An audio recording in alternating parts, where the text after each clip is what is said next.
বাড়িতে একটা বাচ্চা থাকা মানেই তার পেছনে কতটা সময় দিতে হয়, যাদের বাড়িতে বাচ্চা আছে অবশ্যই তারা জানে। তো প্রথমেই ঘুম থেকে উঠে সমস্ত রকমের বাসি কাজ সারা হয়ে গেছে।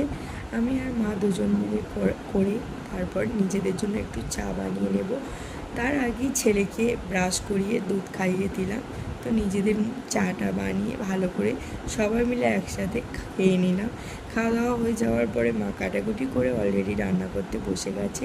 যেহেতু সকালবেলা রান্না হয়, কারণ সবাই ডিউটি চলে যাবে যে যার, তো তাই সকালে রান্নাটা তাড়াতাড়ি হয়ে যায়। আমি এদিকে টিফিন করে নিলাম। তো ওরা রুটি টিফিন নিয়ে যাবে, তাই রুটিটা বানিয়ে ফেললাম। নিজেদের মতো করে তৈরি করলাম, নিজেদের মতো কাজ করলাম, নিজেদের মতো থাকলাম। একটু ভালো লাগে এইভাবেই থাকতে।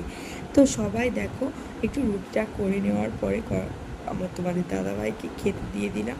তো আজকের আমাদের বেশি কিছু